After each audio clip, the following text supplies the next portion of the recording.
북한의 수해 상황이 생각보다 굉장히 심각한 상황인 것 같습니다. 무엇보다 지금 4천 명이 사망했다라고 이 국내 언론에서 보도를 했는데 북한 당국은 여기에 피해자가 한 명도 없다라고 아 주장을 했거든요. 네. 심지어는 뭐 이게 7월 27일 날 이 수해가 이제 발생을 했는데 네.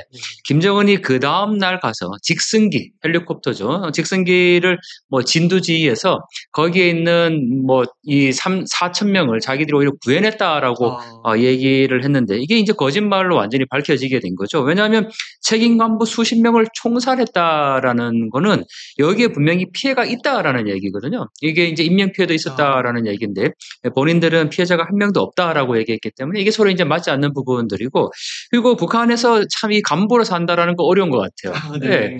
그 많은 분들이 뭐 김정은 곁에서 그냥 뭐 호의호식하면서 살아간다 이렇게 이제 얘기하지만 뭐 실제로 그것도 뭐 있겠죠. 왜냐하면 이 김정은이 뭐 옆에 이제 간부들을 챙기기 위해서 뭐 선물 정치라든지 또 이런 걸 이제 하고 있지만 이렇게 뭔가 잘못이 발생하면 이거 분명히 김정은의 책임인데 아. 예, 이런 책임들을 지금 간부들에게 다 돌리고 있어서 참 북한 간부들 이 풍전등화 같다 이렇게 생각해도 목숨이 경각에 달려 있다 이렇게 봐도 예, 무방할 것 같습니다. 네.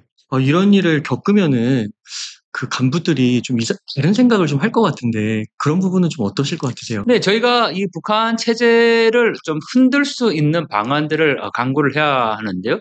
무엇보다 이렇게 그 북한 간부들이 뭐 수해가 나서 그 책임을 물어서 그냥 경질하거나 그것도 떠나가서 이게 총살을 시키거나 네. 또 북한의 뭐 최고위급이 그 경제적인 어떤 실책 뭐 그런 부분들 때문에 또 이 경질되는 부분도 볼 수 있고 또 더 나아가서는 군의 장성이 어느 날 하루아침에 그냥 별이 떨어지는 네. 그런 모습도 볼 수 있거든요. 그래서 이러한 그 북한 체제의 어떤 통치 방식들이 북한 간부들에게 굉장히 위협이 될 수 있다. 그리고 정말 그들이 살 수 있는 길은 오히려 이 북한 체제를 좀 변화시키고 뭐 더 나아가서 이 남한에 오는 것이 오히려 본인들의 살 길이다라고 얘기할 수 있겠네요. 네. 그 탈북민 분들을 좀 인터뷰를 해 보니깐요. 그분들이 그런 얘기를 하시더라고요.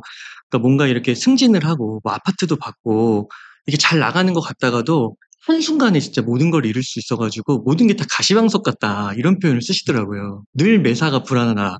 그렇죠. 왜냐하면 뭐 우리가 너무너무 잘 알고 있듯이 김정은이 연설을 할 때 꾸벅꾸벅 졸았다는 이유로 뭐 아 총살된 사례도 지금 전해지고 있는데 그 정도로 이 최고 존엄에 대한 것이 가장 뭐 네. 이 높게 평가되고 있지 않습니까? 뭐 그러니까 간부라는 것이 뭐 승승장구해서 진급을 한다고 결코 좋은 게 아니라 아 어느 날 하루아침에 이 모든 체계가 그냥 뒤바뀔 수 있다라는 거니까 이 결코 정상적인 어떤 체제라고 볼 수가 없는 증거 중에 하나인 거죠. 네. 그리고 또 하나 충격적인 뉴스가 한국 콘텐츠들을 본 중학생들에게 수갑을 채우고 많은 사람들 앞에서 반성을 하는 그 영상이 공유되고 있더라고요. 네. 근데 이게 더 충격적인 거는 그 한국 드라마를 보다가 적발된 중학생을 무려 한 30여 명을 공개 처형했다. 와, 이게 사실인가요? 근데 사실 뭐 북한의 이제 뉴스에서 또 가짜 뉴스가 이제 나오기는 합니다. 네. 그래서 늘 이제 진위 여부가 문제인데 이게 이제 중학생 30명을 공개 처형했다라는 걸 이 북한 내부 문건들을 통해서 이제 확인을 할 수밖에 없는데요. 뭐 저희가 보통 대북 소식통이라고 이야기하는 어. 그들이 북한 내부의 문건이나 또는 뭐 교육 영상들을 이제 입수를 해서 이렇게 발표를 하고 있는데 저는 이러한 추세는 분명히 사실이다라고 봅니다. 왜냐하면 지금 김정은이 가장 두려워하는 것은 청년들의 사상 이완이거든요. 네. 특히 이 중학생 30명을 공개 처형했다라는 것은 이 북한에서 장마당 세대라고 얘기를 하죠. 1980년대 이후에 태어난 뭐 당의 은덕으로 생활을 한 게 아니고 장마당을 통해서 어릴 네. 때부터 체계적인 교육을 받지 못한 세대들이거든요.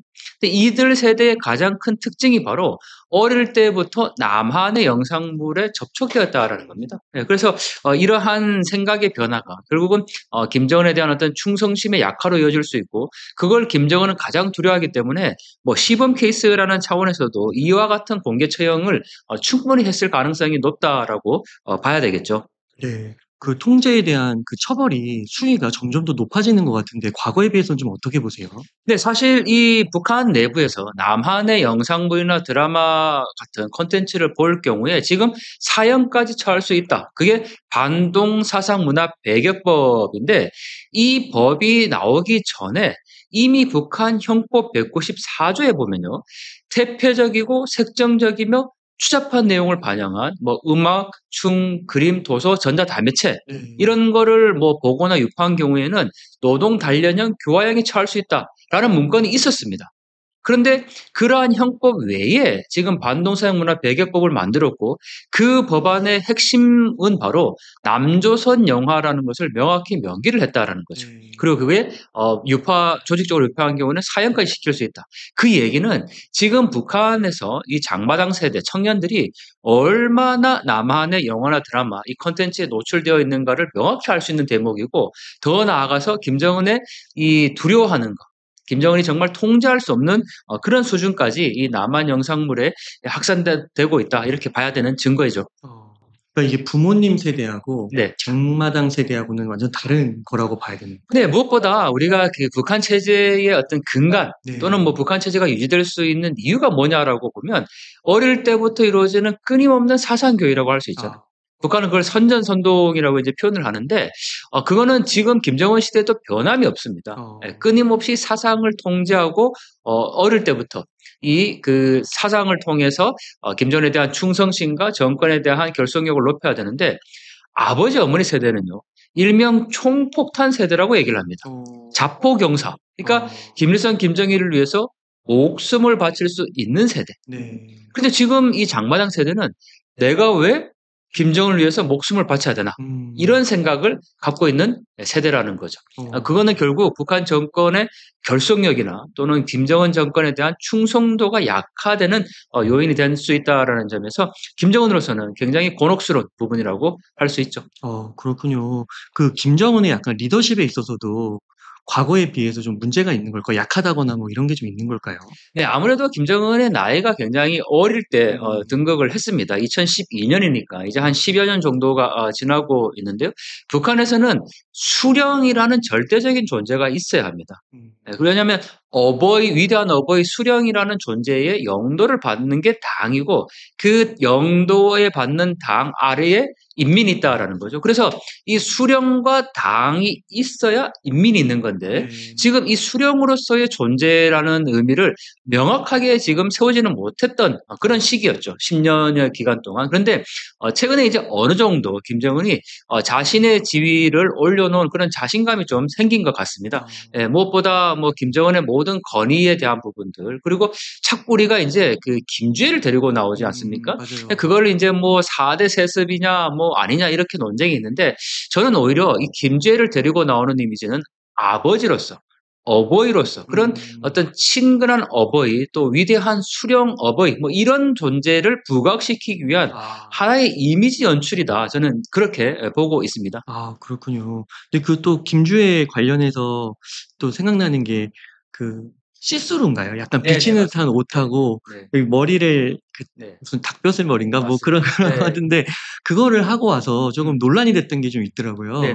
그래서 그거를 원래 이제 MZ 세대들한테 못하게 했는데 김주애가 해가지고 그런 것들도 참 좀 재밌는 것 같습니다. 네, 사실 뭐 김주애 이전에 리설주죠. 김정은의 부인인 리설주가 하고 나온 패션이라든지 머리 모양이라든지 이런 것들을 북한 여성들 사이에서 이제 따라하기 현상이 나타난 거죠. 왜냐하면 뭐 그 패션이라는 것이 그래도 뭐 리설주가 했다 이렇게 이제 그 나오면 뭐 많은 여성들이 이제 그걸 따라하게 되는데 이 김주애가 지금 시스루를 입고 나왔단 말이죠. 이게 신체가 이제 일부 노출되는 옷입니다.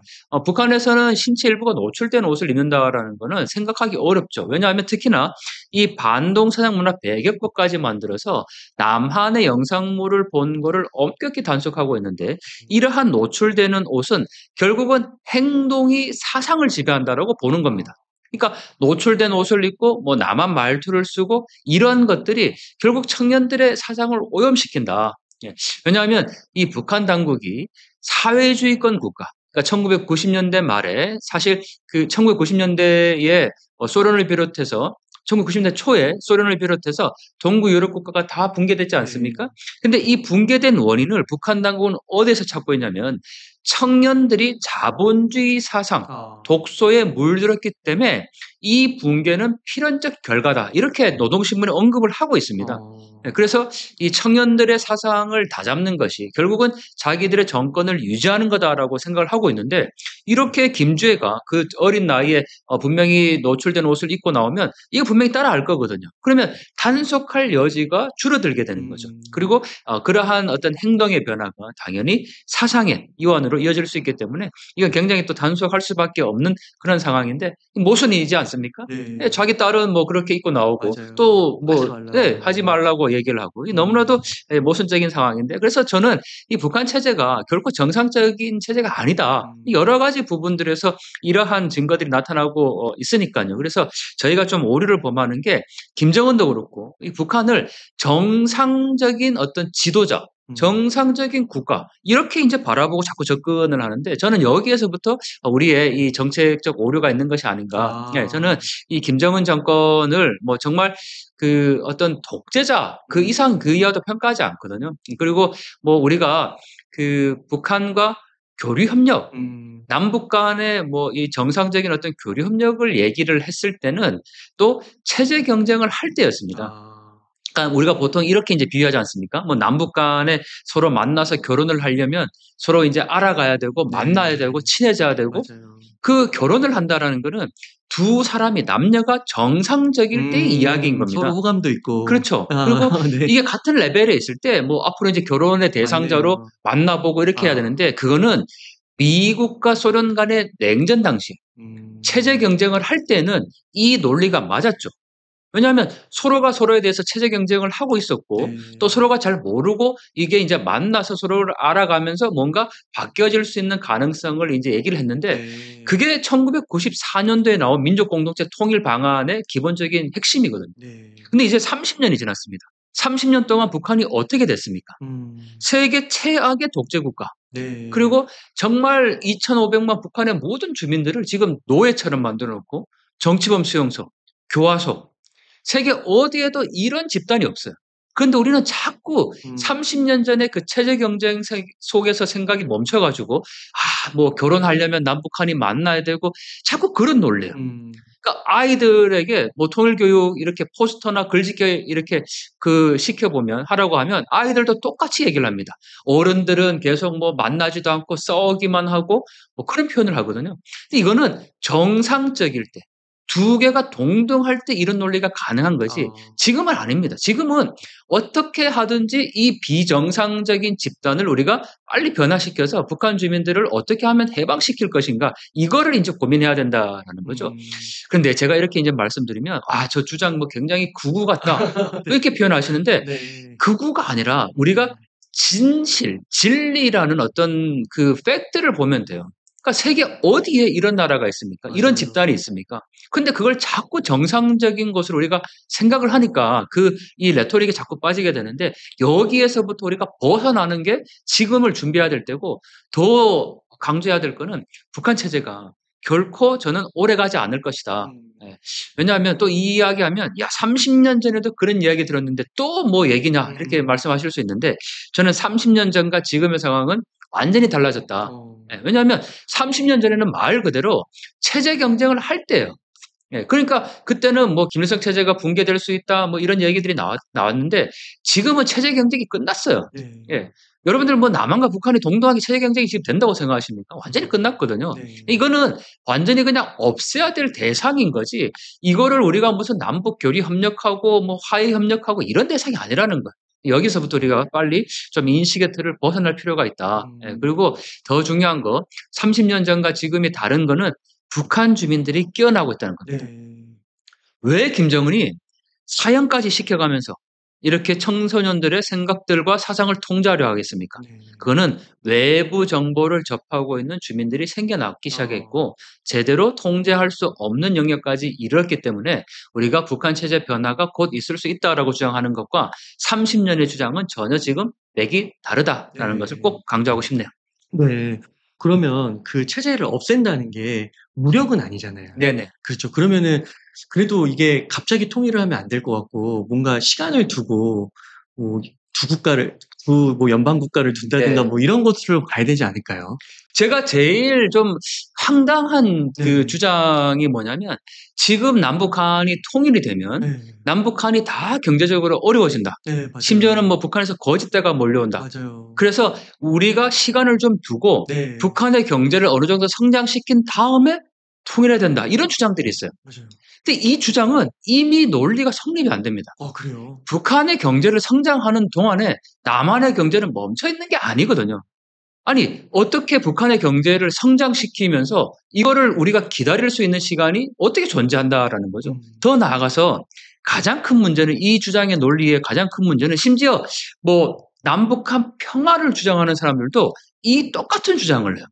그러면서 지금 남북한 간의 어떤 안정적인 관리, 평화적인 상태를 유지해 가면서 평화 경제로 북한의 경제를 키운 다음에 통일은 나중에 그냥 하면 된다 이렇게 얘기를 하거든요.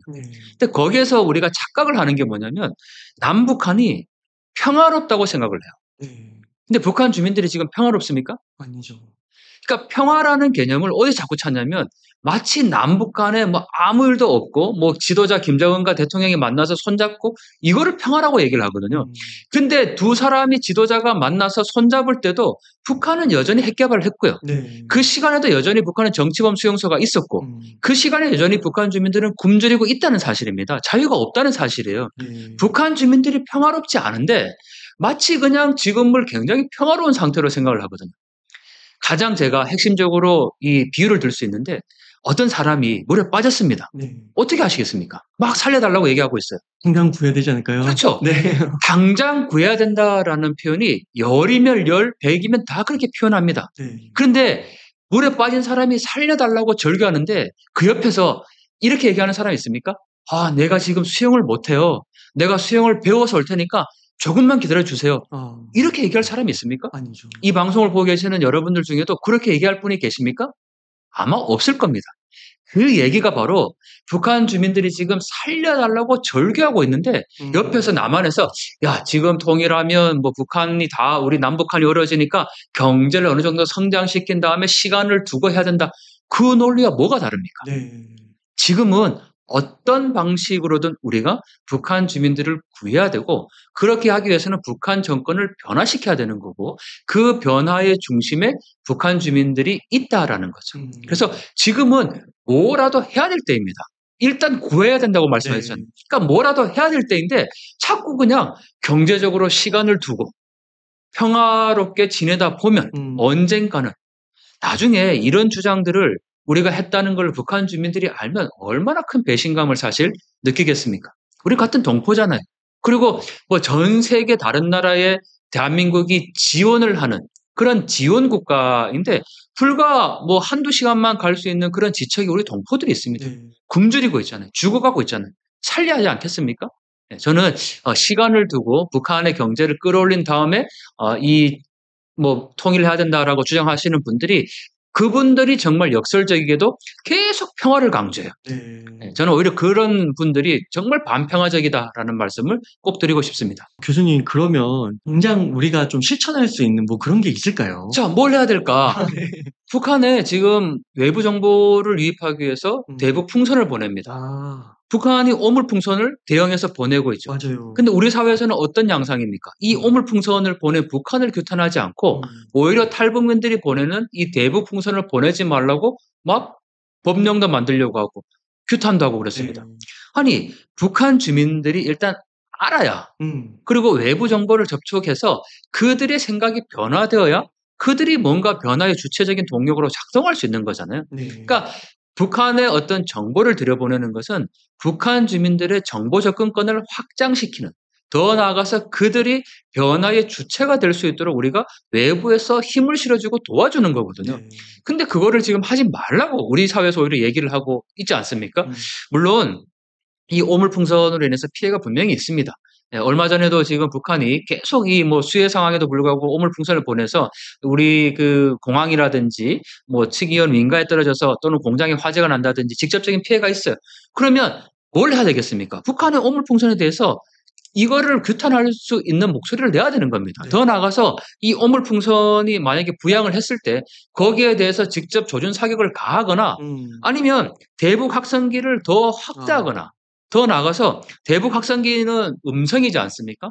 이제는 영상을 보내야 됩니다. 예를 들면 이 지금 대북 확성기가 설치되어 있는 곳에 대형 전광판을 만들어서 그 영상을 뭐 24시간 송출을 하는 거죠. 보도록 만들어야 되는 겁니다. 이렇게 다양한 접근 방법을 통해서 북한 정권을 계속 압박을 해야 되는데 이러한 정책을 추진하기 위해서는 국민적 공감대가 있어야 되거든요. 근데 우리 사회에서 특히 지금 일부 야권에서 이거를 정부 정책에 대해서 굉장히 반하는 도대체 누구를 위한 정치를 하고 있는지를 모르겠습니다. 네. 아니 북한의 이 오물풍선에 대해서 북한 당국이 북한 주민들의 이 열악한 인권을 침해하는 거에 대해서 지금 규탄하고 거기에 대해서 목소리를 내야 되고 거기에 대해서 우리가 어떻게 대응할 것인가를 고민해야 되는데 그게 아니라 오히려 반대의 목소리를 내고 있다라는 거죠. 그래서 저는 지금 우리가 당장 할 수 있는 것 충분히 북한 주민들을 깨울 수 있는 그런 이 정보 접근의 확장을 위한 다양한 활동들을 해야 된다라고 생각합니다. 네. 교수님 혹시나 이런 정보 접근성을 높이기 위해서 뭐 북한에다가 이제 여러 가지를 시도했는데 네. 이런 게 이제 점증적으로 자극이 돼가지고 무력 충돌이나 네. 조금 진짜 극단적으로 말하면 막 핵무기를 사용할 수도 있잖아요. 이런 우려까지는 번질 가능은 없을까요? 물론 저는 어떠한 경우에라도 튼튼한 안보를 통해서 힘에 의한 평화를 유지해야 된다고 생각합니다. 네. 그리고 우리가 전쟁을 뭐 준비하거나 뭐 전쟁에 대해서 두려워할 필요는 없습니다. 왜냐하면 많은 분들이 자꾸 지금 정책을 강경 정책이다. 그리고 지금 말씀하신 것처럼 이렇게 가면 전쟁이 나는 것 아닌가? 이렇게 생각을 하시는데 네. 그러면 가만히 있으면 전쟁이 나지 않습니까? 네. 우리가 가만히 있으면 북한이 핵 개발을 하지 않습니까? 하죠. 북한의 핵 개발은 지금도 계속되고 있어요. 그거는 우리의 영역과는 지금 상관없이 북한의 김정은은 자신의 정권을 유지하기 위해서 핵무기 개발, 또 핵실험, 또 더 나아가서 미사일 발사 계속합니다. 네. 그러면 여기에 대해서 대응하는 것이 그게 왜 강경 정책이고 마치 사람들을 자꾸 이제 호도하는데 이러한 어떤 군사적인 조치에 대해서 대응하는 것은 정상적인 영역인데 이거를 마치 전쟁 광인 것처럼 뭐 이렇게 가면 전쟁이 날 것처럼 그렇게 호도하는 게 문제인 거지 네. 국가가 자신의 국방을 지키면서 튼튼한 안보 위에서 아니 북한의 어떤 위협에 대해서 군사적인 조치를 감행하는 거 그게 왜 강경 정책입니까? 아니 도대체 평화가 도대체 뭡니까? 이 남북한 간의 뭐 힘에 의한 평화 이렇게 이제 표현을 하는데 마치 힘에 의한 평화가 굉장히 강경책이고 뭐 전쟁 유발이 날 것 같고 그리고 북한이 핵무기를 쓰면 어떡하냐 그런 우려 더 나가서 뭐 통일이 되면 우리가 감당할 수 없다 이런 우려할 필요 없어요. 왜냐하면 대한민국의 저력이 있지 않습니까? 그런 말 하는 사람도 대한민국의 국민입니다. 그리고 대한민국 국력을 이루는 한 사람이에요. 아니 우리가 그렇게 약합니까? 네, 저는 너무 이 미래에 대한 불확실성을 그렇게 좀 약하게 가소평가하게 할 필요가 없다고 생각해요. 전쟁 충분히 우리가 할 수 있는 역량이 있는 거고요. 또 그것을 전쟁을 하기 위해서 준비하는 게 아니라 평화를 만들기 위해서 전쟁을 억제하기 위해서 지금 이러한 조치들을 취하고 있는 거잖아요. 전쟁 그 자체가 목적이 아니라는 거죠. 잠재적인 위험 요인을 제거하기 위한 정당한 수단을 지금 군사적인 조치를 하고 있다. 이렇게 봐야 되는 거죠. 네. 그리고 진짜 실제 군대를 가보면은 이렇게 작게도 이렇게 단계가 있는데 네.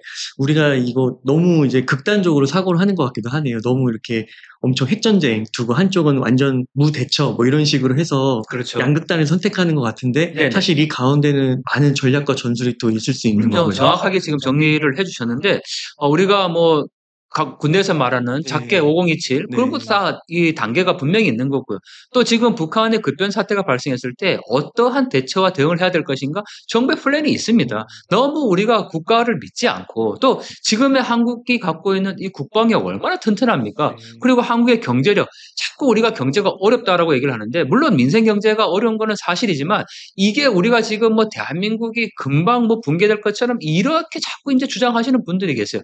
왜 그렇게 주장합니까? 이 대한민국을 자꾸 믿지 못하고 자꾸 대한민국을 핵책하려고 하는 그런 이 집단들이 분명히 있는 거거든요. 그래서 저는 이러한 부분들을 우리가 좀 경계할 필요가 있고 좀 강한 자신감 뭐 그거는 국방력과 경제력, 또 북한을 포용할 수 있는 이 모든 역량들이 우리에게는 있다. 그래서 좀 더 자신감을 갖고 지금의 이 북한의 변화를 우리가 주도적으로 만들어 가야 될 때다라고 생각을 합니다. 네.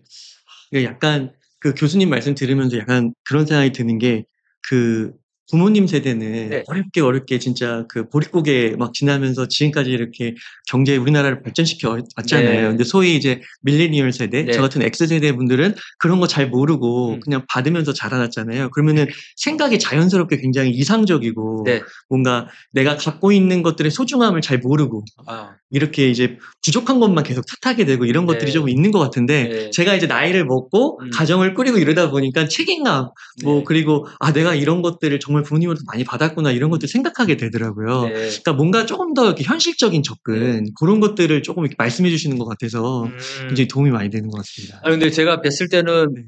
굉장히 청년 네, 가정을 꾸리시고 그 정도 나이시군요. 네, 죄송합니다. 아니, 사실 저는 네. 그 지금 주신 말씀이 굉장히 감동적인데, 제가 늘 이렇게 이제 표현하거든요. 우리의 아버지, 어머니 세대들이 산업화 세대, 네. 그리고 저희 형님, 누님 세대들이 뭐 민주화 세대다 이렇게 이제 표현을 하는데, 아버지 세대들이 만들어준 그 경제적인 풍요로움을 저희는 거저받은 세대입니다.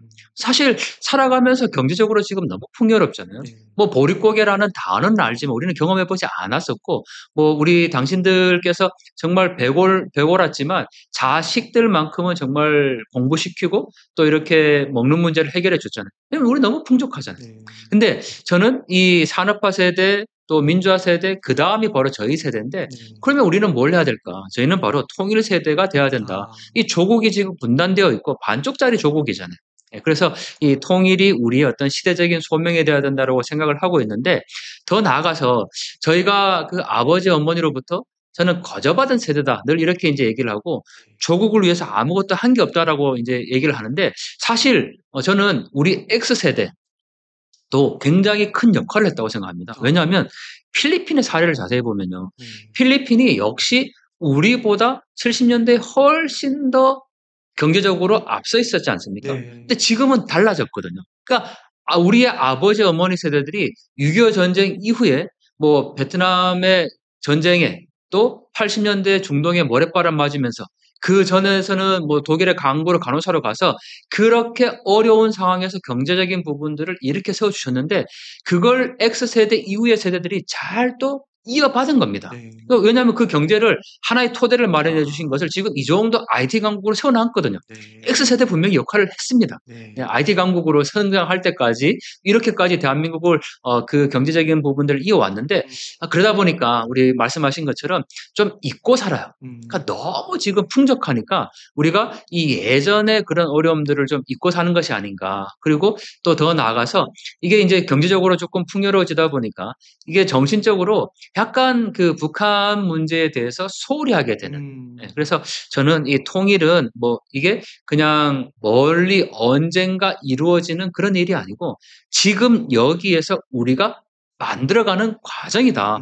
그래서 뭐 김정은이 한국의 대통령과 손잡고 통일될 가능성이 있겠습니까? 저는 없다고 보거든요. 그러세요? 네. 아니, 김정은이 자기의 정권을 내려놓고 남한의 대통령과 만나서 악수하고 이걸 평화로 가면서 자기 정권을 내려놓겠다. 저는 가능성 없다고 봅니다.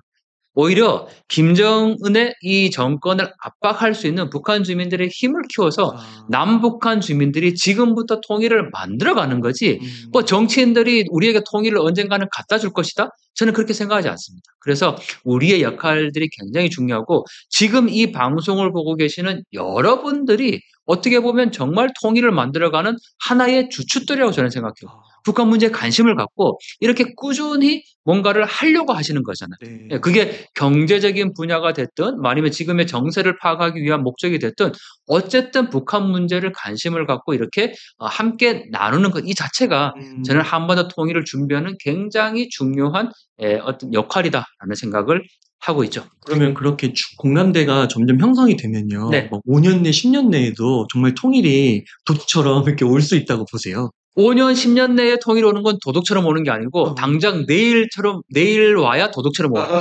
네. 저는 그 가능성 충분히 있다고 봅니다. 왜냐하면 5년, 10년이라는 시간은 우리가 참 이게 재밌는데요. 30년 전에 나온 북한 통일 관련 책을 한번 살펴보십시오. 네. 그러니까 20-30년 전에 발간된 뭐 이 남북 관계론이라든지 뭐 이런 책을 보면 거기에 동일한 질문에 동일한 답변이 있어요. 통일 언제 될 것 같습니까? 이런 질문에 뭐라고 답변했을까요? 10년. 네. 맞아요. 10년 내에 통일이 될 것이다. 네. 이게 누가 보더라도 뭐 10년은 장기도 아니고 뭐 내일 당장도 아니고 굉장히 두루뭉실한 이 시간이잖아요. 그러니까 네. 20-30년 전에 발간된 책에서도 늘 그 얘기를 해요. 10년 안에. 네, 그렇지만 저는 이 10년이라는 지금부터 10년이라는 것보다는 훨씬 더 빠른 시일 안에 북한의 변화는 분명히 있을 것이다. 네, 그 증거가 지금 너무나도 곳곳에 나타나고 있다. 그러니까 이 김정은 체제가 뭐 북한 체제겠죠. 북한 체제가 계속 유지되기 위해서는 위에서부터 내려가는 그 명령 체계가 끊임없이 잘 작동하면 돼요. 하나의 기계처럼 톱니바퀴처럼 굴러가면 되는데 이게 틈새가 발생하고 있다는 게 굉장히 중요한 거고 이 틈새의 가장 큰 힘이 바로 북한 주민들의 깨어나는 의식이라는 거죠. 그리고 이 의식을 북한 당국이 정권이 통제하기 어려운 수준에 이르고 있다라는 겁니다. 네. 그래서 저는 이러한 부분들이 북한에 곧 변화를 가져올 수 있다. 그래서 우리가 더 동력을 북한 주민들에게 줘야 된다라는 주장이죠. 네. 아, 이게 통일 세대라는 딱 그 단어를 주시니까 가슴이 뜨거워지는데요. 네. 교수님, 근데 또 이게 그 현실적으로 좀 접근을 해야 되잖아요. 네. 근데 만약에 진짜 통일이 되면요. 네. 빠른 시일 됐어요. 그러면은 그 남한에 계신 뭐 주민분들, 뭐 밀레니얼 그런 신세대 분들이 얻는 혜택 같은 게 있을까요? 우리가 통일 네. 교육을 가보면 네. 이 통일 교육의 혜택, 그걸 통일 편익이라고 얘기를 하는데 사실 그거는 초등학생도 정답을 다 알고 있어요. 네. 네. 아니, 통일되면 뭐가 좋아요라고 얘기를 네. 하면 제일 먼저 뭔 얘기 아닙니까? 북한의 지하자원, 그리고 인구 증가, 국력의 증가, 군사력의 증가, 이걸 제일 먼저 얘기를 하거든요. 뭐 심지어는 남성들은 군대 안 간다 얘기. 그 다음에 평양 가서 냉면 먹고, 백두산 수학여행 가고, 네. 더 나가서 부산을 출발한 기차가 뭐 서울 평양을 지나서 유럽까지 간다? 이 얘기를 다 해요. 초등학생도 알고 있어요. 네. 더 나아가서 조금 더 이제 학술적으로 가면 북한의 지하 자원이 뭐 단천의 마그네 사이트가 뭐 1조 2천조 있고 뭐 이런 이야기 이제 하게 되는 거고 또 남북한의 군사력을 합치면은 뭐 그게 얼마다 수치로 이제 제시를 하면서 대학 청년들을 또 설득하려고요. 저는 이 부분이 잘못됐다고 생각합니다. 그래요. 왜냐하면 우리가 자꾸 통일 편익을 얘기하면서 즉 통일에 이제 관심이 없다고 얘기를 하니까 아니 그러면은 통일에 관심 없는 세대들을 깨우려면 뭘 해야 될까라고 고민하다 보니까 자꾸 수치를 이제 제시를 하는 거예요. 네, 숫자의 개념으로. 그래서 뭐 지하자원이 얼마 있고 뭐 유럽까지 우리가 지금은 비행기 타고 가지만은 기차 타고 뭐 바로 갈 수 있고 이런 얘기를 하는 거거든요. 그런 통일 편익은 초등학생도 다 안다. 그런데 왜 초등학생이나 지금의 이 청년들이 통일에 대해서 반대합니까? 그렇게 설득하려고 하기 때문에 통일에 더 관심이 없는 거예요. 지금 대학생들의 고민이 뭡니까? 당장 어떻게 하면 등록금 낼까? 맞아요. 어떻게 하면 좋은 아르바이트 자리를 구할까? 취업할까? 네, 취업할까? 그리고 어떻게 하면 영어 점수 올려야 되나? 뭐 이런 고민인 거예요. 실질적인 고민인 거죠. 근데 그런 대학생들에게 야, 통일되면 취업 해결돼. 뭐 심지어는 8포 세대라고 얘기를 하잖아요. 뭐 결혼도 못 하고 뭐 다 포기하는 세대이기 때문에 뭐 통일되면 북한 사람 만나서 결혼하면 되고 북한의 그 광활한 땅을 개발해서 뭐 자영업하면 되고 이렇게 얘기를 하거든요. 근데 그런 주장들이 과연 지금의 청년들에게 가슴을 뛰게 할 수 있을까요? 어려울 것 같습니다. 아니라고 생각하거든요. 그러니까 이 청년들을 자꾸 설득하려고 하는 순간 이미 멀어지는 거예요. 그래서 저는 조금 더 현실적인 방법들을 감안을 고려를 할 때 인간은 이성과 감성의 동물입니다. 우리는 자꾸 이성적인 부분들을 강조를 하는데 감성을 자꾸 외면을 해요. 예를 들면 지금 대표님이 저랑 함께 있지 않습니까? 제가 아픕니다. 어떻게 하시겠습니까? 병원 119 부르고. 그렇죠. 조치를 취하거든요. 119를 부르거나 뭐 아프지 말라고 기도를 하거나 약을 사거나 그렇게 하겠죠. 그런 마음들은 바로 감성적인 부분들이라는 거죠. 내 옆에 누군가가 아픕니다. 그러면 그 아픔에 공감할 수 있는 능력들을 다 가지고 있거든요. 그러면 남북한은 지금 아픈 거잖아요. 상처가 있는 거예요. 남북한이 같은 조국이 지금 이렇게 분단되어서 이 상처가 있고 이게 너무나도 지금 아파하고 있는 그런 건데 통일 교육도 바로 그러한 부분들. 지금처럼 너 친구가 아프면 어떻게 해? 라고 질문하고 똑같이 너가 친구가 아플 때 그렇게 상처를 싸매주듯이 지금 남북한이 너무 아프다. 이 네. 상처를 우리가 어떻게 싸매주고 또 치유해 가줄 수 있을 것인가. 이런 답을 스스로에게 할 수 있도록 주면 되는데 네. 자꾸 설득을 하죠. 통일되면 북한의 단체내 마그넷 사이트 뭐 얼마 있고 뭐 북한의 지하자원이 뭐 이런 얘기부터 하니까 그게 이미 통일의 마음들이 멀어지는 거다. 네. 그래서 저는 이 자꾸 뭐 통일의 이성, 감성 어느 한쪽이 아니라 이 모든 부분들에 대해서 우리가 좀 강조를 할 필요가 있다 음. 생각합니다. 통일은 약간 이제 지상 사명 같은 걸로 봐야 되는 걸까요? 남한 사람들의? 근데 예. 사명, 소명이라고 얘기를 하면 예. 아니 내가 왜? 이런 생각을 갖죠. 아. 그리고 아버지, 어머니 산업화 세대, 형님, 누님 민주화 세대, 그래서 그 이후 X세대 밑으로 우리는 통일 세대라고 얘기하면 굳이 내가 왜? 음. 라는 생각이 많죠. 네. 그래서 우리가 그렇게 하자라고 자꾸 설득을 하기 위해서 어. 이 통일 표현익에 자꾸 수치를 대입하는데 그렇게 하면 어. 더 멀어지죠. 아.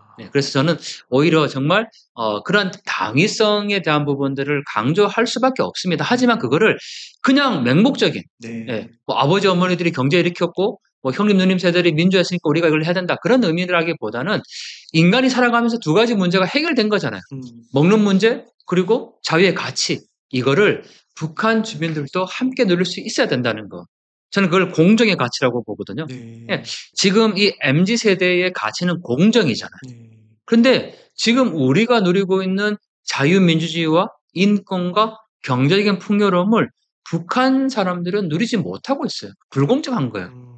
그래서 이러한 가치들을 남북한 주민들이 함께 누릴 수 있도록 만드는 거. 저는 그러한 가치로 이 통일 문제를 좀 접근할 필요가 있다고 봅니다. 통일이 되고 나서 초기에는 되게 혼란이 있을 수 있잖아요. 물론요. 네. 그런 것들을 충분히 해결할 수 있다라고 보시는 건가요?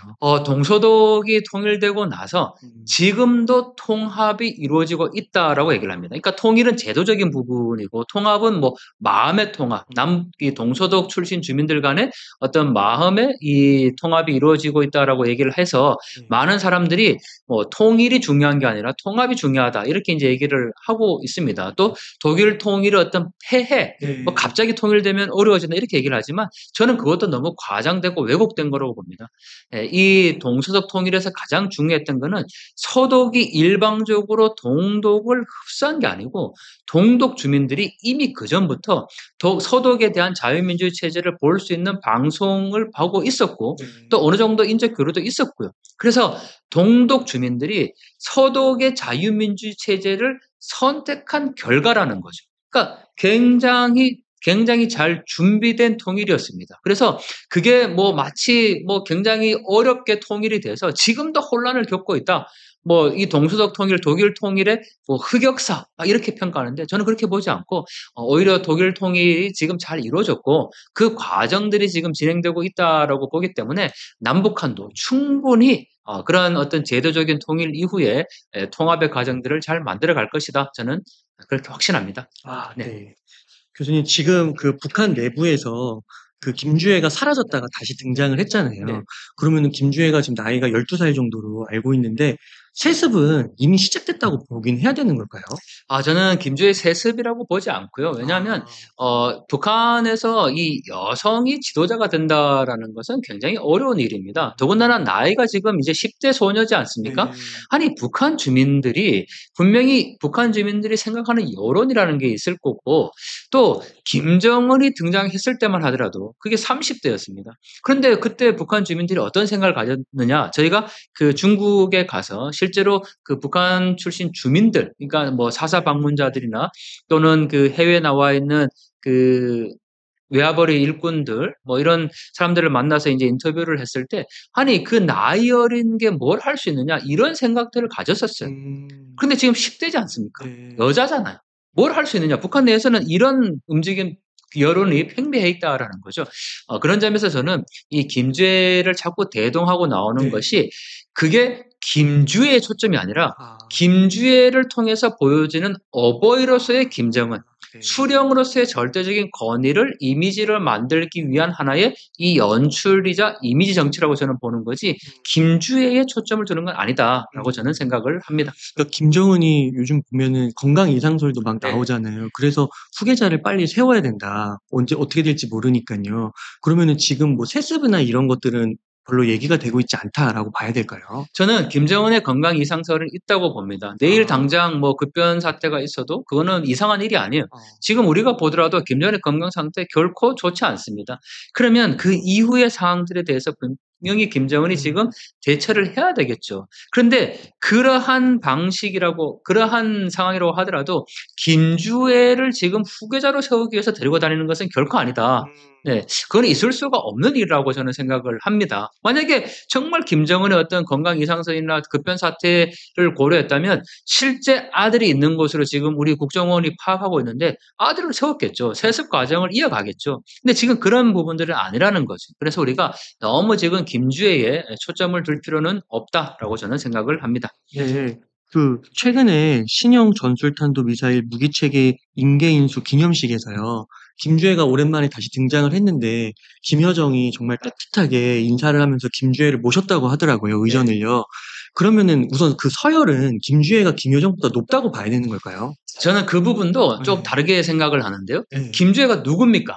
존경하는 자제분이라고 표현을 했습니다. 아. 자제분이라는 표현은 누구를 높여 부르는 말입니까?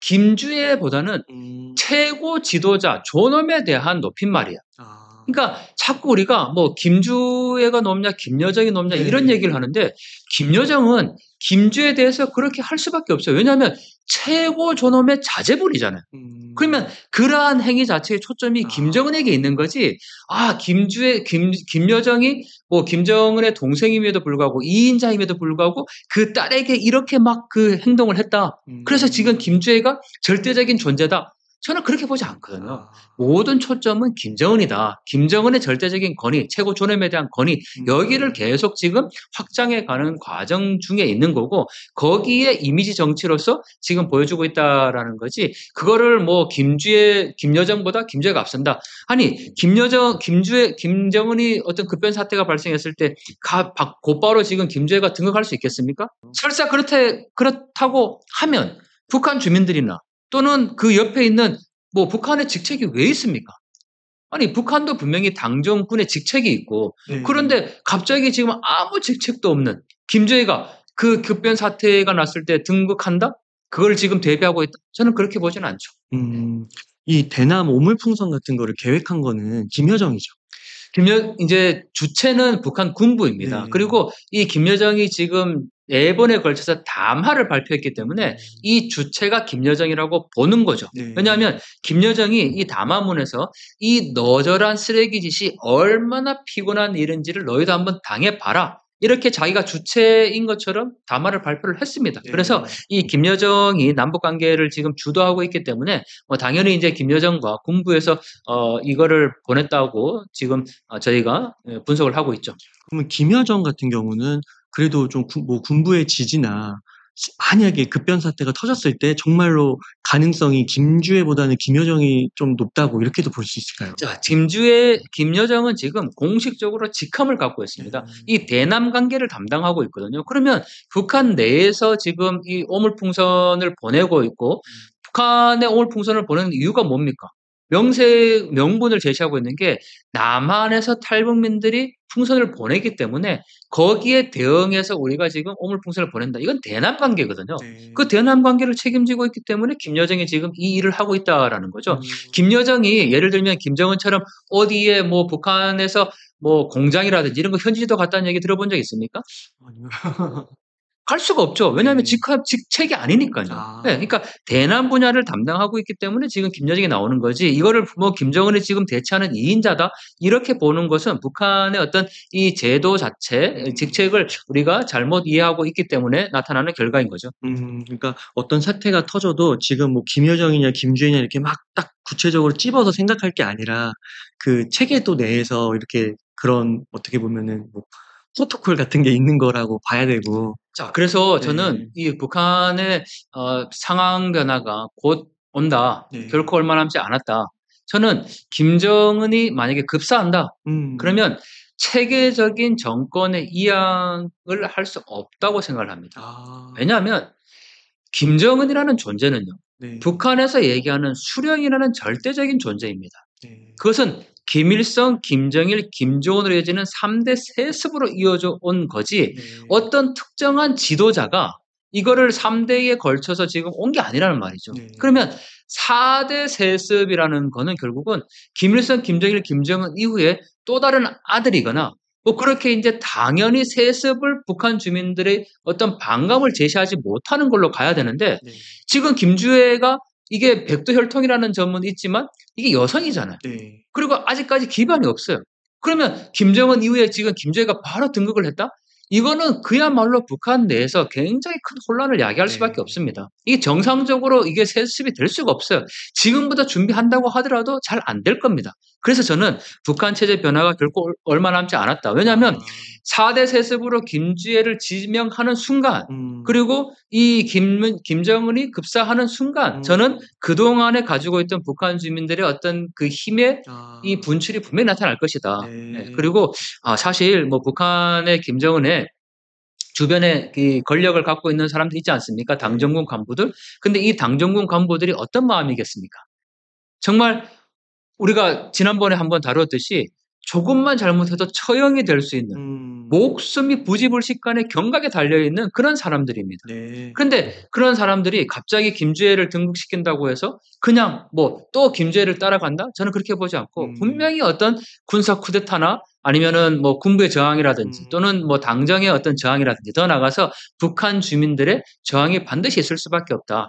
그래서 저희가 자꾸 지금을 준비해야 될 때가 왜 중요하냐면요. 네. 북한에 이러한 사태가 나게 되면 가장 중요한 주체, 동력은 북한 주민들입니다. 네. 북한 주민들이 정말 자신들이 이 외부 정보를 그동안 꾸준히 접하고 외부에 대한 사항들을 알고 남한의 자유민주주의와 인권에 대한 개념을 안다면 북한 체제를 수습할 수 있는 하나의 중요한 동력으로 작동할 수가 있다라는 겁니다. 네. 그런데 지금 그걸 우리가 어떤 힘을 키우지 못하고 이러한 북한의 어떤 사태가 발생하게 되면 그거는 굉장히 혼란스러울 거고 가장 우리가 우려하는 게 뭡니까? 북한 내에서 어떤 군사적인 충돌이나 이런 게 발생했을 때 중국의 개입을 가장 우려하잖아요. 네. 예. 그러한 부분들을 우리가 막기 위해서라도 지금부터 저는 이걸 대비해야 되고 북한 주민들의 역량과 힘을 계속 키워나가야 된다라는 게 현실적인 저는 대안일 것 같습니다. 김일성, 김정일 이렇게 세습이 될 때는 그때도 이제 이렇게 세습이 될 때 문제가 터질 것이다. 체제가 붕괴할 것이다. 이야기를 해서 그때 안 그랬으니까 이번에도 김정은에서 다음 세대로 넘어갈 때 그런 일이 없을 것이다. 이렇게 얘기하시는 분들이 있는데 그거는 사실 이제 그때의 맥락하고 지금의 맥락은 이제 다른 거. 아까 말씀해 주셨듯이 체제 전쟁이 끝난 거고 네. 주민들이 이제 많이 또 남한의 정보들을 접함으로써 깨어 있는 거고. 그래서 그런 차이 때문에 이번에는 세습이 완만하진 않을 것이다. 정확히 정리를 해주셨는데 네. 김일성으로부터 김정일로 이어지는 과정에는 후계자 수업이라는 과정들이 있었습니다. 어느 순간 김정일이 정권을 물려받은 게 아니에요. 네. 네, 이미 공식적인 직함을 갖고 김정일과 김일성이 공식적으로 활동을 같이 했었죠. 맞아요. 네, 그리고 김정일로부터 김정은으로 이어지는 과정에서도 조금 짧은 기간이긴 하지만 후계자 수업 과정이 있었습니다. 그러니까 김정일과 김정은이 같이 찍은 사진이나 현지들을 간 모습들의 여러 장면들이 보이잖아요. 그래서 그때 김정은으로 지명을 해도 그렇게 이상한 일은 아니었던 거예요. 네. 네. 하지만 지금 김정은이 김주애를 데리고 다니고 현지들을 갔다고 해서 김주애에게 이걸 권력을 이양한다.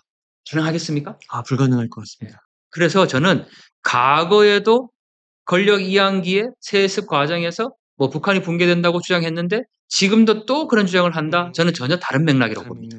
네. 그렇군요. 그 평양 내부도 지금 되게 흔들리고 경제적인 상황이 나쁘다고 하더라고요. 정말인가요, 그것도? 무엇보다 이 북한의 경제가 어렵다. 네. 뭐 이런 거를 우리가 확인할 수 있는 방법이 사실 없지 않습니까? 제가 북중국경에 가서 네. 뭐 영상이나 이제 사진을 망원 연주를 촬영해서 북한 주민들이 살아가고 있는 모습들을 이제 세상에 공개를 했습니다. 그런데 그 모습을 보고도 많은 분들이 그 모습을 보고도 어떤 분들은 야, 북중 국경에서 지방을 촬영한 거니까 그걸 어떻게 북한의 전체 모습이냐 이렇게 믿지 않으려고 해요. 네. 아니 영하 30도가 되는 곳에서 여전히 강변에서 빨래를 하고 있고 아직도 우물을 사용하고 있고 또 거기에서 보여지는 그 북한 주민들의 처참한 모습들이 이게 식량 공급이 제대로 안 되고 있다는 것을 여실히 보여주고 있는 그런 영상과 사진을 보여드려도 네. 안 믿으려고 해요. 그런데 김정은이 북한이 얼마나 경제적으로 어렵다라는 것을 명확히 알려줬습니다. 네. 이번 수해를 통해서. 김정은이 네. 수해 현장을 갔지 않습니까? 네. 그 수해 현장에서 보여지는 그 열악함, 무엇보다 천막을 쳐놨잖아요. 맞아요. 그리고 그 천막 안에 수십 명이 들어가서 생활을 합니다. 아이들 다 말랐어요. 그렇죠. 그리고 거기 보여지는 북한 주민들의 모습 어떻습니까? 너무 안타깝죠. 아니 정말 사람의 몰골이라고 할 수 없을 만큼 너무나도 깡마른 그런 몸을 우리가 봤지 않습니까? 네. 그 지방 사람이죠. 그런데 평양은 그러면 괜찮냐? 네. 평양도 좋지 않습니다. 왜냐하면 북한의 김정은이 12월에 어머니 대회를 개최하는데 거기에서 뭘 강조하냐면 지방 경제를 강조합니다. 세계적인 낙후성의 대명사인 농촌을 개발해야 된다 이렇게 표현하거든요. 네. 세계적인 낙후성의 대명사. 그러니까 자기들도 인정을 해요. 농촌이 네. 못 산다. 네. 그런데 거기에 덧붙여서 뭔 얘기를 하냐면 수도 시민들의 먹는 문제, 전기 문제, 그리고 땔감 문제를 해결한 다음에 진짜요? 이 사례를 지방에 적용해야 된다 이렇게 표현하거든요. 와. 그게 노동신문에 그대로 나옵니다. 김정은 연설에 나와요. 그 얘기는 아직까지 수도 평양에도 땔감, 전기, 식량 문제가 해결되지 않고 있다는 것을 지금 요실히 증명하고 있잖아요. 네.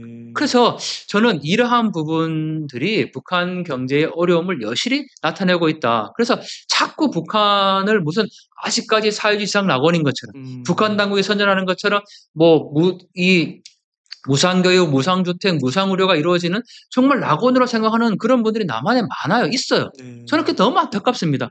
어떤 증거를 저희들이 다 보여드려도 자꾸 안 믿으려는데 아니 본인들이 그렇게 주장하는 그 친북적이라고 주장하는 그 북한 당국의 김정은이 공식적으로 얘기한 거니까 제발 좀 믿어주세요 이제. 네. 네. 그동안 북한하고 중국하고 뭐 또 러시아까지 이렇게 해서 이런 국가들이 같이 좀 경제 활동도 하고 막 그랬잖아요. 네. 근데 중국에서 이렇게 많이 좀 지원을 받고 경제 발전을 할 수 있고 이런 여지는 없었을까요, 그동안? 북한과 중국은 혈맹 관계입니다. 네. 수십 년 동안 이어진 혈맹 관계이기 때문에 우리가 한미 동맹을 얘기하듯이 북중 동맹을 늘 이제 얘기를 하죠. 그런데 이게 약간 지금 삐그덕거리고 있어요.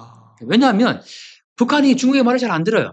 중국의 입장에서는 중국이야말로 한반도 통일을 원치 않을 거고 이 한반도의 어떤 남북한의 이 긴장 상태가 어느 정도 그냥 계속 유지가 돼야 되는 거예요. 왜냐하면 중국과 미국의 패권 경쟁이라는 이 국제 정세 속에서 미국의 영향력이 중국의 바로 앞까지 들어올 수 있는 것을 결코 중국은 원하지 않겠죠. 아니 한반도가 통일되면 누구의 주도로 통일되겠습니까? 당연히 한국의 주도로 통일된다는 것을 중국은 알고 있는 거예요. 지금 6.25 전쟁 당시에 중공군이 개입을 해서 북한이 적화 통일을 하려고 했던 그런 이 생각들을 중국이 하겠습니까? 그렇게 하지 않거든요. 네. 오히려 한국 주도의 통일이 되어서 미국의 영향력이 자기들 코앞까지 있는 거에 대해서 오히려 우려하기 때문에 중국이 북한을 어느 정도 컨트롤을 할 수 있는 지금의 상황을 계속 유지하기를 원하겠죠. 네. 그런데 북한이 중국의 이야기를 잘 듣지 않습니다. 그래서 특히나 북한이 계속 핵실험을 한다든지 또는 미사일 발사를 해서 한반도의 긴장적인 군장을 고취시킨다든지 이런 부분들을 중국으로서는 굉장히 좀 부담스러운 부분들이라는 거죠. 특히나 중국을 통해서 북한으로 들어가는 경제적인 지원이 어느 정도 북한을 근근히 유지시켜주는 하나의 골자였어요. 그런데 그게 다 끊겼지 않습니까?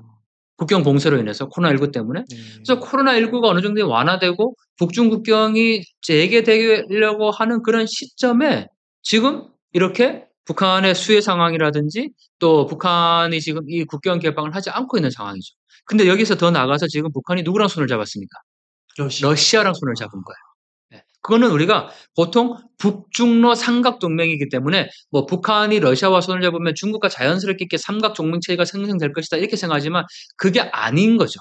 북러 간의 관계가 진전되면서 오히려 북중 간의 관계가 굉장히 삐그덕거리는 이러한 현상들이 있어서 저는 오히려 이게 굉장히 좀 요새 우리가 주목해야 될 현상 중에 하나다. 마치 중국이 북한을 계속 끌고 갈 것처럼 그렇게 봐왔지만 오히려 지금 이러한 북한과 중국의 어떤 관계가 흔들리고 한중 간의 관계가 더 가까워지는 이러한 어떤 국제 정세를 우리가 잘 활용할 필요가 있다라는 생각이 들고 이 중국 문제가 나왔으니까요. 제가 꼭 하나 짚고 넘어가야 될 부분들이 있는데 지금 우리가 이 반일 감정을 굉장히 얘기하잖아요. 네, 근데 이게 저는 반일 감정, 물론 일제강점기의 그 일제 식민지의 시기를 우리가 잊어서는 안 되겠죠. 하지만 자, 한반도에서 일제강점기가 36년간 있었죠. 그런데 지금의 가장 우리가 불행한 사태는 뭐 때문에 일어납니까? 뭐 때문에 비롯됩니까? 저는 남북 간의 분단이라고 생각하거든요. 근데 이 분단의 책임이 중국이 일면 중국의 책임을 외면할 수 없어요. 저희가 6.25 전쟁 당시로 거슬러 가면 중공군이 개입하지 않았더라면 맞아요.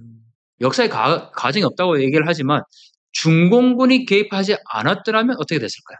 그러면은 지금처럼 분단이 안 됐었겠죠. 저는 압록강 초산까지 진군했던 그 국군이 중공군의 개입이 없었다면 반드시 저는 자유민주 체제를 북한 지역까지 다 이루었을 거라고 생각을 합니다.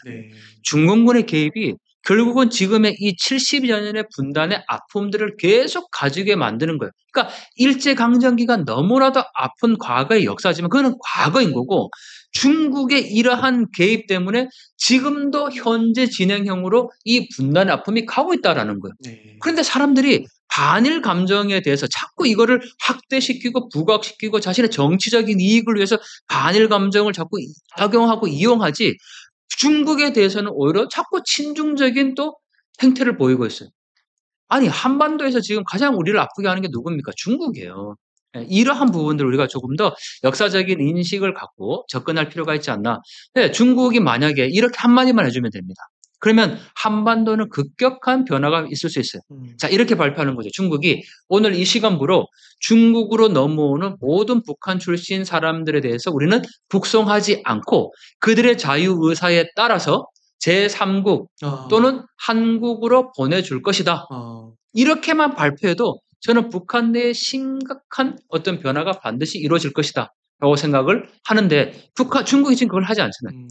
북송을 지금 계속하고 있죠. 근데 최근에 이런 움직임들이 이제 한중 간의 관계에서 굉장히 우리가 외교적인 모멘텀을 좀 확대할 수 있는 여지가 생긴 거예요. 지금 이러한 이 국제 정세, 한반도 동북아 정세를 좀 잘 활용할 필요가 있다라는 거죠. 네. 그 중국이 이렇게 북한에 개입을 한 거는 뭔가 이제 한미 그런 한미 동맹의 그런 세력들이 그 압록강 유역까지 오면은 이게 이제 완충지대 같은 게 없어서 네. 이제 중국이 아무래도 이렇게 북한을 개입하고 이렇게 봐야 되는 걸까요? 어쨌든 지금 북한과 중국의 관계는 혈맹 관계이고 뭐 어디에도 사실 외교적 관계에서 영원한 적도 영원한 친구도 없다고 얘기하지 않습니까? 중국의 입장에서는 북한이 혈맹이지만 그래도 가장 우선시되는 것은 자국의 이익입니다. 자국 이익 우선 원칙은 어느 국가도 외면할 수 없어요. 만약에 북한이 지금 보이고 있는 행태가 중국의 어떤 이 국가적인 이익에 반하는 것이라면 저는 북중 간의 관계도 틀어질 수밖에 없을 거다라고 분명히 확신을 합니다. 그게 국제 관계잖아요. 세계 정세가 그럴 수밖에 없다라는 거니까 그런 점에서 보면 저희가 어떻게 해야 지금 이 북중 관계에 이 조금 균열되는 이러한 현상들을 외교적인 부분들로 잘 해결해 나갈 것인가 또는 우리가 활용할 것인가 이런 어떤 실질적인 고민들을 좀 할 필요가 있다라는 거죠. 그러기 위해서는 우리가 정부 정책에 좀 힘을 실어줘야 됩니다. 그러니까 이 뭐 자꾸 지금 반일 감정 이어가지고 지금 계속 국회가 떠들고 있고 뭐 정부 정책을 추진할 수 있는 역량이 없잖아요. 저는 사실 그런 게 굉장히 모순이라고 생각을 하는데 왜 자꾸 반일 감정을 지금 부추기느냐. 자신들의 정치적인 입지를 지금 확장하기 위한 거예요. 그걸 악용하는 거죠. 그러니까 북한 우리 국민들이 가지고 있는 그 반일에 대한 분명한 어떤 그 감정들은 있습니다. 그렇지만 그거를 자신들의 정권 유지를 위해서 자꾸 악용하고 있는 게 저는 문제라고 생각을 하는데 그런 점에서 보면 반일 감정보다는 오히려 지금은 이 반중 정서 또는 뭐 중국에 대한 걸 우리가 어떻게 활용해야 될 것인가 이런 부분들에 대해서 정부가 좀 그 정치권이 한 목소리를 좀 낼 필요가 있다라는 거죠. 네. 그러니까 제가 그 예전에 그 리콴유인가요? 리콴유 그 분의 싱가포르 그 총리 총리. 그분 네. 말씀 들어보니까 그 중국 지도자들이 북한 지도자들을 이렇게 상하이나 뭐 선진이나 이런 데 데리고 가서 경제 시찰. 네, 그거 네네네. 보면서 그러니까 권력은 너네가 가지고 있으면서도 음. 이만큼 잘 살 수 있다 이런 방법들을 알려줬다고 그러더라고요. 네네네. 그래서 그걸 가서 적용해라 이렇게까지 몇 번 얘기했다고 하는데 네네네. 이제 그런 것들은 이제 시도를 안 한 것 같아요. 자유 경제적인 측면에서요. 그렇죠. 개혁 개방을 하면 음. 북한 체제가 어떻게 될 것이라는 거를 북한 정권은 명확히 알 네. 수가 있을 거고 또 지금 뭐 중국 체제와 북한 체제 조금 다른 점이 있죠. 어쨌든 북한은 지금 정치범 수용소를 계속 갖고 있고 여기에 대해서 어떠한 정치적인 뭐 저항도 지금 할 수 없는 그런 공포 정치를 하고 있는 상황이니까 여기에 개혁 개방을 해서 북한 주민들의 경제를 키운다? 굳이 그렇게 하고 싶지 않은 거예요. 왜냐하면 경제적인 문제가 해결되면 결국은 정치적인 문제로 관심을 둘 수밖에 없는 게 이게 보통의 이제 지금 역사적인 흐름이지 않습니까? 음. 결국은 그러면은 북한 정권으로서는 뭐 북한 주민들이 지금 굶든 뭐 그거 별로 상관없어요. 그렇게 생각하지 않는 거예요. 어느 정도 그냥 근근히 유지해 가면서 자신의 정권을 이끄는 게 가장 뭐 중요한 목적인 거지 개혁 개방해서 뭐 인민들을 잘 살게 한다? 그게 북한 정권의 이 목적이 아니라는 거죠. 네. 네. 교수님 그 몇 가지만 끝으로 질문 좀 드릴게 그 최근 북한에서 김일성 비석에 먹물을 뿌린 사건이 발생을 네. 했습니다. 그래서 이걸 주도한 세력이 뭐 평양 비밀 자유민주정부 또는 새조선이라는 혁명단체라는 보도가 나왔는데 이런 건 진짜 실존하는 건가요? 이걸 두고 이제 여러 분야에서 뭐 네. 진위 여부에 대한 논쟁이 있습니다. 사실 어떤 것도 저희가 이제 확인하기 어렵다라는 게 굉장히 뭐 저희의 그 북한을 연구하는 입장에서 어려움 중에 하나인데 그럼에도 저는 그것을 거짓이다, 조작이다 이렇게 보지 않는 이유가 이 조작이라고 보는 분 중에 한 분은 이런 주장을 하더라고요. 이게 이제 김일성 비석이 뭐 굉장히 이제 그 작고 또 이렇게 외곽에는 없다. 뭐 그런 이제 주장을 하는데 제가 북중국경에서 촬영한 영상이나 사진들을 보면 이 김일성 혁명 사적지는 어디에나 다 있습니다. 그러니까 음. 예를 들면 김일성, 김실가의 뭐 그 할아버지나 뭐 이런 사람들이 항일 무장 투쟁을 하면서 압록강을 건넜다. 그러면 그 자리에 비석을 세웁니다. 그게 네. 김일성 혁명 이 전적지 이 답사를 가는 이유 중에 하나고 그런 비석이 뭐 어디에도 있기 때문에 뭐 북한의 평양에만 있는 게 아니거든요. 그리고 그게 꼭 큰 규모가 아닐 수도 있습니다. 작은 비석일 수 있거든요. 그런데 그 영상에 먹물을 뿌리는 장면을 보면 제가 촬영했던 그 지방에 있었던 그 비석과 굉장히 흡사한 그쵸. 모양입니다. 예, 그래서 이 모양만 보고 뭐 그게 아니다 이렇게 단정하기는 어려울 것 같고 저는 어느 정도 가능성은 있다. 그리고 그 맥락을 봐야 되는데 지금 여기에서 세조에서 주장하는 게 뭡니까? 결국은 김정은 정권, 김씨 정권의 타도지 않습니까? 네. 저는 이러한 움직임들이 북한 내부에서 일어나고 있는 것이 결코 이상한 게 아니다. 예, 그리고 뭐 북한 우리가 자꾸 이제 예전 생각에 가둬져서 야 북한에서는 뭐 말 한마디 하면 다 잡혀가고 뭐 이 반저항 세력이 존재할 수 없고 이렇게 생각을 하지 않습니까? 물론 지금 뭐 이렇게 공식적으로 저항하면 가죠. 그게 없어진 건 아닙니다. 하지만 이렇게 비밀리에 활동하고 있다는 그런 여지도 충분히 있을 수 있다라는 것을 우리가 인정하고 봐야지 뭐 예전에 생각이 사로잡혀 가지고 자꾸 뭐 북한의 어떤 변화가 전혀 이루어지지 않을 것이다라고 보는 것도 저는 하나의 오류라고 생각을 합니다. 그리고 이러한 새조선 뭐 자유정당이 생겨나고 있다. 그리고 이러한 그 움직임 자체가 진위업을 떠나서 저는 북한 정권에 굉장히 큰 압박을 주고 있다라고 보는 게 지금 이 방송이나 또 뭐 해외 나와 있는 북한 외교관들이나 또는 뭐 해외 파견 노동자들, 또 외화벌 일꾼들 다 해외 나오면은 방송을 접할 수 있지 않습니까? 이러한 소식들이 북한 내에 알려집니다. 더 나아가서 북한 내부에서도 남한의 소식을 듣고 있어요. 그러면 이러한 정당들이 생겨나고 있고 어떤 먹물을 뿌리는 그런 행위들이 그게 있었다라고 알려지게 되면 어떤 북한 주민들의 새로운 어떤 행동에 그 동기를 유발할 수 있게 되는 거니까 저는 결코 나쁘다고 생각하지 않고 이러한 것들이 많이 많이 좀 생겨났으면 좋겠다라는 바람이죠. 북한 소위 엘리트층 고위층에서 탈북 움직임이 과거보다 활발해졌다 뭐 네. 이런 것도 포착이 되나요?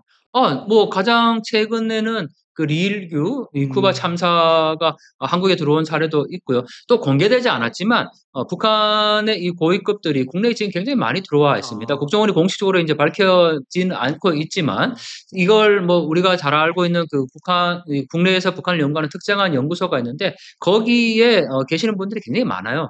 그래서 이러한 어떤 고위급의 탈북이 이어지고 있다는 거는 체제 자체가 흔들리고 있다는 하나의 증거로 봐야 되는 거거든요. 그리고 더 나아가서 이일규 참사가 그렇게 인터뷰했지 않습니까? 여기에는 어떤 체제 가능성, 희망이 없다. 그리고 내 아이를 정말 이런 곳에서 키워서는 안 된다라는 그런 생각들을 가졌다라는 거죠. 그 이야기는 이 체제가 더 이상 이렇게 굴러가지 않겠다라는 것을 내부에서 확인한 결과라는 겁니다. 그래서 저는 이러한 엘리트들의 탈북이 북한 체제 붕괴의 하나의 어떤 결정적인 신호탄이 될 수 있다. 그래서 저희가 어떻게 하면 그들에게 더 많은 소식들을 좀 알릴 수 있을까? 예, 그래서 이 어떤 북한 내부의 주민들의 힘을 키우는 것, 그리고 해외에 나와 있는 또는 북한 내부에 있는 엘리트들의 이 탈북이 더욱더 확산되도록 우리가 좀 이 방법들을 찾아야 되겠다라는 생각을 합니다. 네, 교수님 오늘 정말 북한에 관련해서 조금 더 현실적이고 네. 굉장히 밀착적인 그런 정보들을 전달해 주셔서 너무 감사의 말씀 드립니다. 네. 끝으로 저희 웅달체권 시청자분들을 위한 한 말씀 좀 부탁드리겠습니다. 네, 북한 문제에 대해서 이렇게 관심을 갖는 것이 저는 한반도 통일을 위한 굉장히 큰 힘이다라는 생각을 합니다.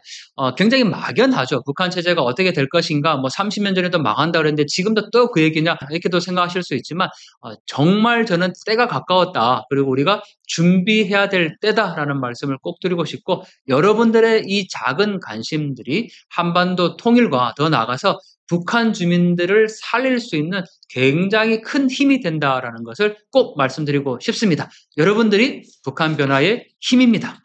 감사합니다. 이렇게 해서 강동원 교수님을 모시고 이야기를 나눠봤습니다. 긴 시간 동안 유익한 인사이트 많이 나눠주셔서 감사의 말씀드립니다. 오늘 고생 많으셨습니다. 고맙습니다.